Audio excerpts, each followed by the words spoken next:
Good morning, all of you. Now we are going to talk about the democracy in contemporary world. तत्कालीन विश्व में, समकालीन विश्व में लोकतंत्र के बारे में हम पढ़ रहे हैं, बात कर रहे हैं। चैप्टर नंबर फर्स्ट है ये हमारे बुक का जो है, हमारी किताब का जो है ये पहला अध्याय है। इसमें हमने अब तक जो है लोकतंत्र के बारे में पढ़ा, जिसमें थोड़ा बहुत हमने ये चीज़ देखी कि आखिर लोकतंत्र क्या है, what is democracy. Then we see that democracy is a system of government है, जिसमें हमने देखा कि जो लोकतंत्र है वह क्या है, वह शासन का एक प्रकार है। Is a form of government है कि ये शासन का एक प्रकार है, जिसमें कौन शासन करता है, शासन किसके द्वारा किया जाता है। तो those peoples who elected by the peoples, के इसमें जो शासन है उन लोगों के द्वारा किया जाता है जो किसके द्वारा चुने जाते हैं, जो लोगों के द्वारा चुने जाते हैं। अब हम हमारे चैप्टर को आगे बढ़ाएंगे और इसमें देखने की कोशिश करेंगे कि ये जो लोकतंत्र है, जिसमें हमने कुछ चीज़ों के बारे में देखा, कुछ बातों के बारे में पढ़ा, कुछ स्टोरीज़ भी देखी, कुछ कहानियाँ देखी, जिसमें हमने देखा कि जो लोकतंत्र है, जो डेमोक्रेसी है, वो किस तरीके से स्टेबल हुई, स्थापित हुई, इसके बारे में हमने बात की। चाहे वो चिली का एग्जाम्पल हो, चाहे वो पोलैंड का एग्जाम्पल हो।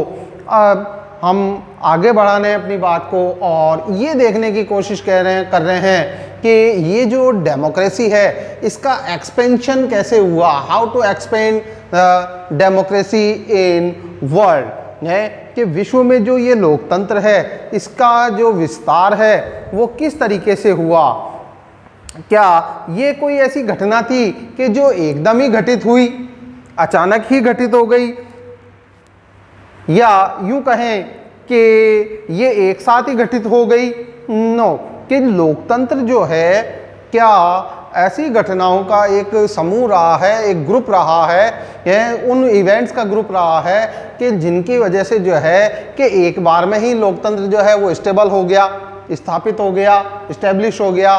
नो, लोकतंत्र के जो स्थापना है उसके पीछे कई ऐसी घटनाएं रही हैं, कई ऐसे इवेंट्स रही हैं, कई ऐसी चीज़ें रही हैं कि जिन्होंने लोकतंत्र को कि इस यात्रा को बड़ा रोचक बनाया है, बड़ा इंटरेस्टेड बनाया है। क्या थी ऐसी घटनाएं, क्या था ये सब, तो इसके बारे में हम पढ़ रहे हैं। द एक्सपेंशन ऑफ डेमोक्रेसी, यानी कि लोकतंत्र का विस्तार, कि जो हमें बहुत सारी घटनाओं के साथ देखने को मिलेगा। बहुत सारी घटनाओं को देखते हुए हम आगे बढ़ेंगे और ये देखने की कोशिश करेंगे कि जो लोकतंत्र है वो किस तरीके से आगे बढ़ा। मोस्टली हम देखते हैं कि इंडिया जैसे और कई कंट्रियों की हम बात करते हैं, भारत जैसे कई राष्ट्रों की बात कर लेते हैं कि जो पहले जो है कॉलोनियल रहा, जो कि उपनिवेश रहा किसका, ब्रिटेन का है। और 15 अगस्त 1947, 15 अगस्त 1947 को फिर क्या हुआ कि हमारे देश को जो है आज़ादी मिली, फ्रीडम मिली, इंडिपेंडेंट हुआ हमारा राष्ट्र, हमारी कंट्री इंडिपेंडेंट हुई। और इसने एक जो है रूल सिस्टम को अडॉप्ट किया, एक शासन प्रणाली को इसने अपनाया। और वो शासन प्रणाली कौन सी थी? वो शासन प्रणाली थी डेमोक्रेसी। तो हम ये बात करते हैं, जब हम इंडिया की बात करते हैं तो यही चीज़ें सामने निकल कर आती है कि भाई इंडिया में तो जो डेमोक्रेसी है वो 1947 के बाद में आई, या यूँ कहूँ कि 1950 तक आते आते जो है यहाँ पर डेमोक्रेसी स्टेबल हुई है। 1947 की हम यहाँ पर बात करते हैं, जैसे ही हमारा जो राष्ट्र है जो स्वतंत्र हुआ अंग्रेज़ों की गुलामी से, और यहाँ पर इसने स्वतंत्र होते ही कौन सी पॉलिसी को अपनाया, तो यहाँ पर इसने जो है डेमोक्रेटिक गवर्नमेंट की पॉलिसी को जो है अडॉप्ट किया है। तो क्या विश्व में भी ऐसा ही कुछ घटनाक्रम हुआ? क्या विश्व में भी जो है ऐसे ही कुछ इवेंट्स हुए, कुछ घटनाएं हुई जिन्होंने लोकतंत्र को स्थापित करने का कार्य किया? तो सबसे पहले हम बात करते हैं फ्रेंच रिवॉल्यूशन की। यहाँ पर है जो कि 1789 में आ रही है। 1789 की हम यहाँ पर बात कर रहे हैं। फ्रेंच रिवॉल्यूशन की हम बात कर रहे हैं यहाँ पर। फ्रांसीसी क्रांति की हम बात कर रहे हैं यहाँ पर। फ्रांसीसी क्रांति जो कि हमारे हिस्ट्री में हम देखेंगे, इसके बारे में चैप्टर नंबर 1 में देखेंगे। फ्रेंच रिवॉल्यूशन में है। फ्रांसीसी क्रांति की जब हम बात करते हैं तो एक जो तारीख हमारे समझ में आती है, देखने को मिलती है, वो मिलती है 14 जुलाई।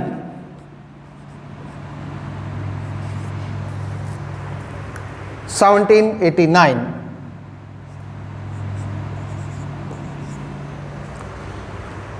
14 जुलाई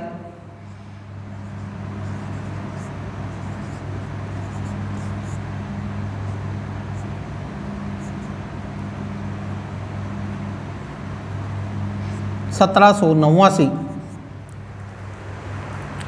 ये वो समय रहा कि जब बास्तिल दुर्ग के पतन के साथ ही क्या हुआ, जो फ्रेंच रिवॉल्यूशन है वो सक्सेस हुई, कि फ्रांसीसी जो क्रांति हुई वो सफल हुई। और वहाँ पर किसकी स्थापना हुई वे, तो यहाँ पर हम देखते हैं कि वहाँ पर एक डेमोक्रेटिक गवर्नमेंट की जो है इस्टेब्लिशमेंट हुआ, लोकतांत्रिक सरकार का वहाँ पर स्थापना हुई है। हम देख रहे हैं यहाँ पर जब हम 1791 की बात करते हैं,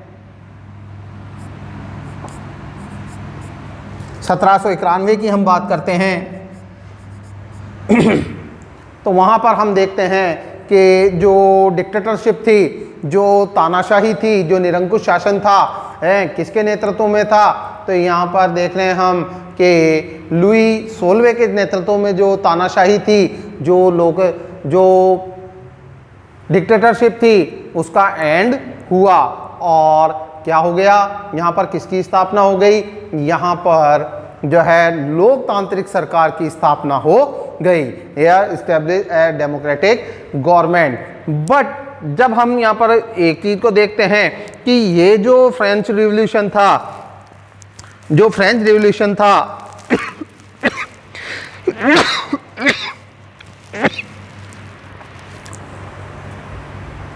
क्या ये सक्सेसफुल रहा? No, did not establish secure and stable democratic government in France. है कि 1791 में जो लोकतांत्रिक सरकार यहाँ पर स्थापित हुई वह कैसी नहीं रही, यहाँ पर जो है सिक्योर एंड स्टेबल, यानी कि सुरक्षित और स्थायी सरकार जो है वो स्थापित नहीं हो सकी। कौन सी सरकार की बात हो रही है यहाँ पर? Democratic government. कि जो लोकतांत्रिक सरकार थी फ्रांस में वह स्थायी रूप से और सुरक्षित तरीके से स्थापित ना हो सके। ऐसा क्यों कहा जा रहा है? मैं हैव रीड द चैप्टर, तो यहाँ पर देखिए बतलाया जा रहा है, this popular uprising did not establish a secure and stable democracy in France throughout the 19th century। देखें कि पूरी 19वीं सदी, पूरी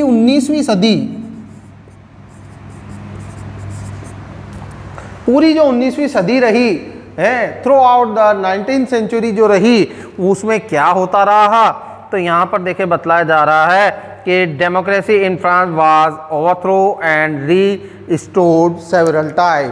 कि जो फ्रांस में जो लोकतांत्रिक सरकार थी उसे कई बार उखाड़ फेंका गया और कई बार इसकी स्थापना हुई, वापस ये रीस्टेबल हुई, वह पुनः स्थापित हुई।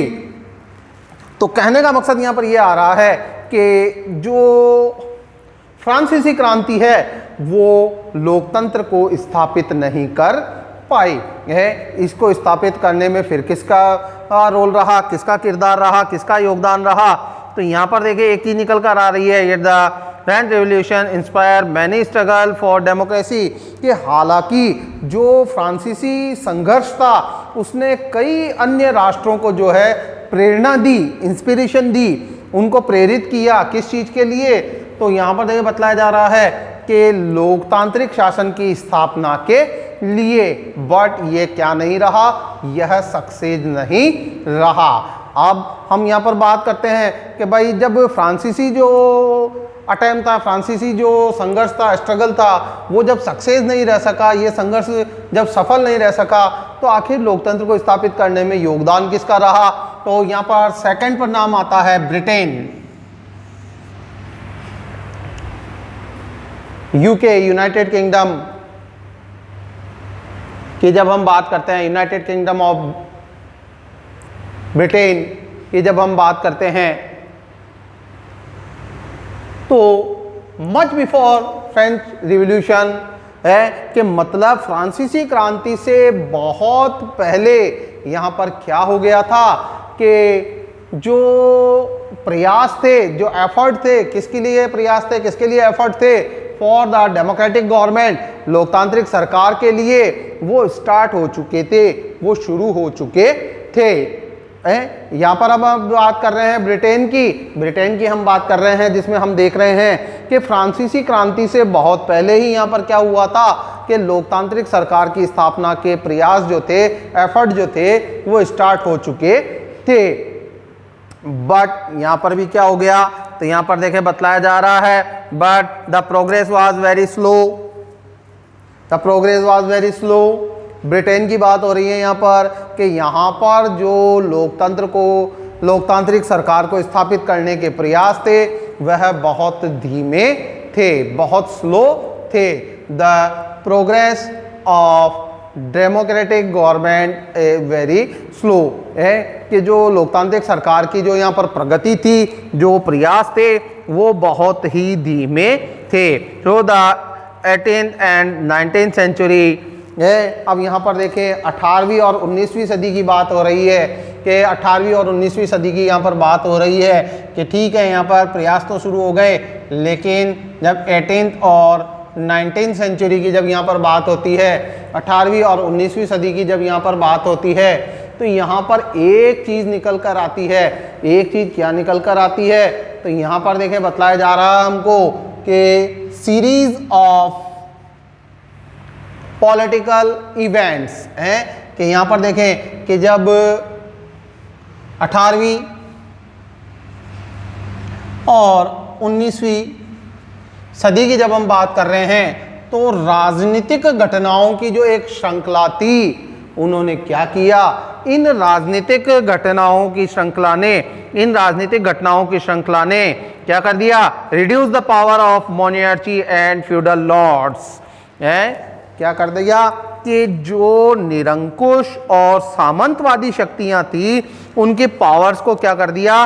रिड्यूस कर दिया, यानी कम कर दिया।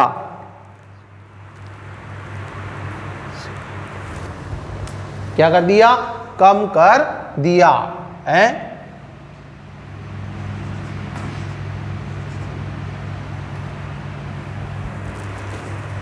रिड्यूस यानी कम कर दिया।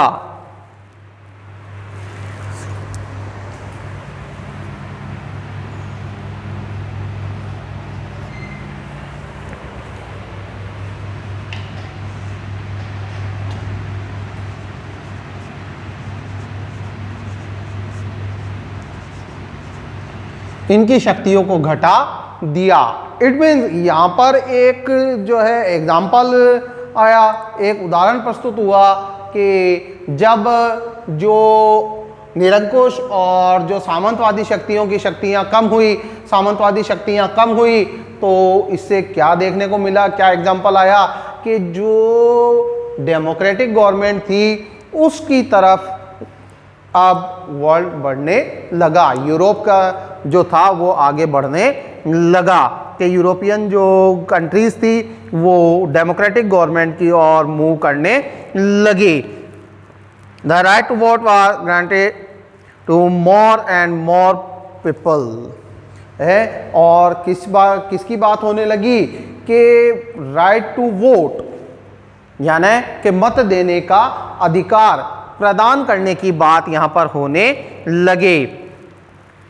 तो क्या जब डेमोक्रेटिक गवर्नमेंट इस्टेब्लिश होने को जा रही थी, लोकतांत्रिक सरकार की जब स्थापना होने जा रही थी, तो क्या वास्तव में ऐसा हुआ कि जो तो सारे की सारी जो विशेषताएं थी, या यूं कहूं कि संपूर्ण जो लोकतांत्रिक सरकार थी, टोटल जो डेमोक्रेटिक गवर्नमेंट थी, वो इस्टेब्लिश्ड हो सकी? नो, यहाँ पर ऐसा नहीं हुआ। कुछ एक ही चीज़ें थी कि जो यहाँ पर स्थापित हो सकी। उससे पहले हम यहाँ पर देख रहे हैं कि जो ब्रिटेन की जो कॉलोनी रहा, ब्रिटेन का जो उपनिवेश रहा नॉर्थ अमेरिका की हम यहाँ पर बात करते हैं 1776 में, 1776 में इसने क्या कर दिया?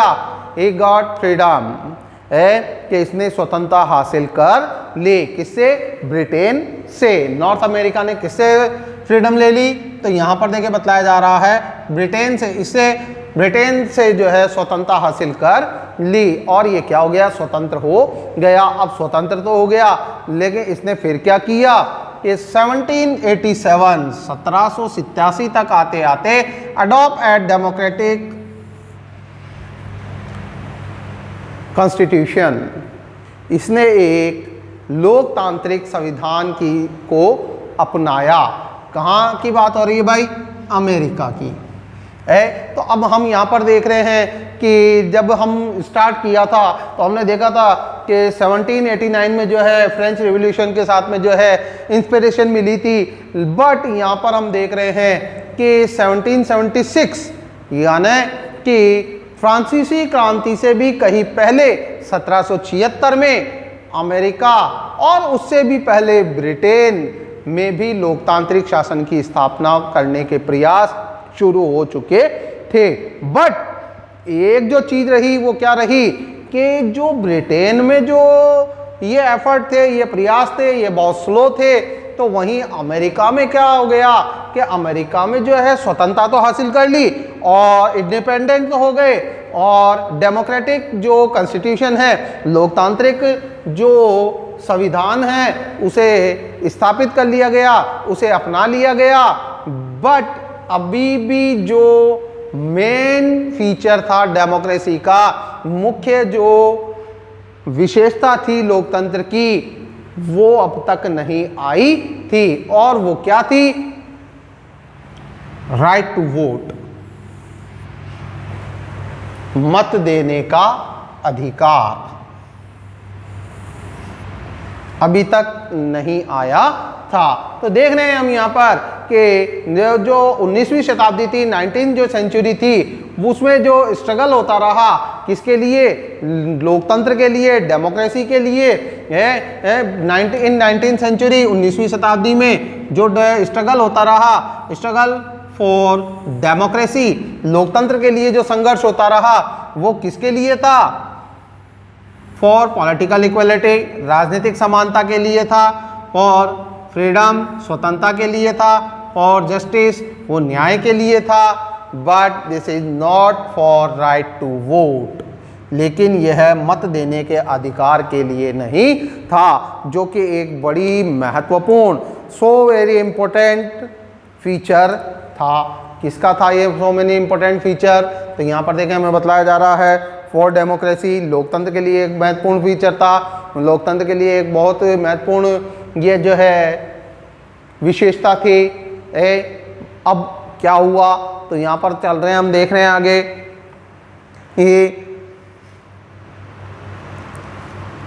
But the right to vote was limited to very few man, कि यहाँ पर भी जो है अब अधिकार तो मिला लोगों को, लेकिन जो मत देने का अधिकार था वह कुछ एक लोगों को ही था, बहुत सीमित था। ठीक है। अब यहाँ पर क्या हुआ कि सार्वभौमिक तौर पर सभी जो वयस्क थे उन्हें अधिकार नहीं मिल पाया, और लोकतंत्र एक बार फिर सफल नहीं हो पाया, लोकतंत्र की फिर एक बार हार हो गई।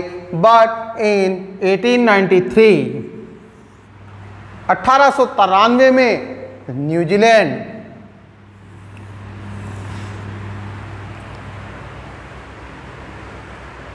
वर्ल्ड का फर्स्ट कंट्री रहा जिसने क्या किया? अडल्ट वोटिंग राइट दिया। किसको?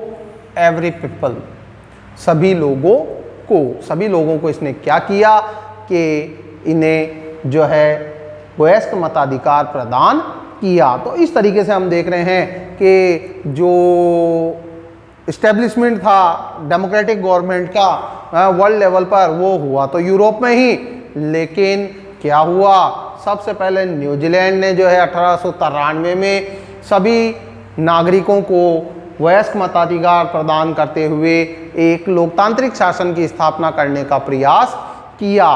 तो हम यहाँ पर देख रहे हैं कि जो डेमोक्रेटिक गवर्नमेंट है उसे इस्टेब्लिश करने के लिए अलग अलग तरीके से प्रयास किए गए हैं। So many efforts are done. तो यहाँ पर देख रहे हैं, हम देखें कि फ्रांस में जो है रिवॉल्यूशन के माध्यम से, क्रांति के माध्यम से इसकी का स्टार्ट हुआ, लेकिन उससे भी पहले जो है ब्रिटेन ने जो है लोकतंत्र को स्थापित करने का प्रयास किया। उसके बाद में हमने अमेरिका की बात की कि जिसने 1776 में क्या हुआ, इन 1776 है नॉर्थ अमेरिका इंडिपेंडेंट है, जो उत्तरी अमेरिका था वह स्वतंत्र हुआ और उसने क्या किया, यूनाइटेड अमेरिका के रूप में वह बना और उसने एक स्वतंत्र राज्य की स्थापना की। बट उसने क्या किया, तो यहाँ पर देखें कि राइट टू वोट जो था उसको लिमिटेड रखा, सीमित रखा और वह एक लोकतांत्रिक शासन की स्थापना नहीं कर सका। हालांकि उसने क्या किया कि जो एक डेमोक्रेटिक कॉन्स्टिट्यूशन था उसको अडॉप्ट किया, एक लोकतांत्रिक जो संविधान था उसको अपनाया, लेकिन राइट टू वोट के कारण वो पीछे रह गया। अब जब हम अमेरिका की बात करते हैं तो अमेरिका में जो है इन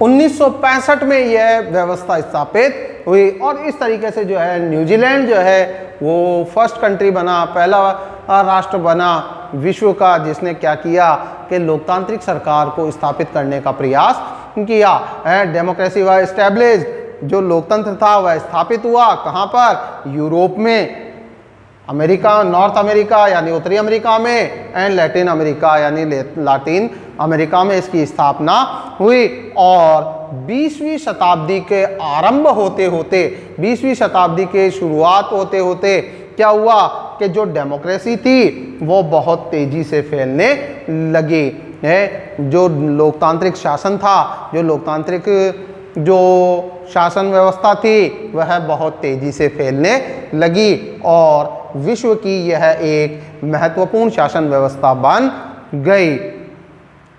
तो इस तरीके से हम देखते हैं कि जो डेमोक्रेटिक गवर्नमेंट है, जो डेमोक्रेसी है, वो उसका जो एक्सपेंशन हुआ, उसका जो विस्तार हुआ, वो एक विशेष क्षेत्र में न होकर सभी जगह अलग अलग रूपों में है, सो मैनी काइंड्स, कई रूपों में होता रहा है, कई प्रकार से होता रहा। चाहे वो फ्रांस हो है जहाँ पर फ्रीडम और इक्वलिटी की बात हुई, राइट्स की बात हुई, चाहे वो ब्रिटेन हो कि जहाँ पर फ्यूडल सिस्टम की जो है क्या किया गया, हटाने का प्रयास किया गया है, और चाहे वो अमेरिका हो कि जहाँ पर इंडिपेंडेंट दी गई और जो है डेमोक्रेटिक कॉन्स्टिट्यूशन को अपनाया गया, चाहे वो न्यूजीलैंड हो कि जहाँ पर सबसे पहले राइट टू वोट यानी मत देने का अधिकार प्रदान किया गया।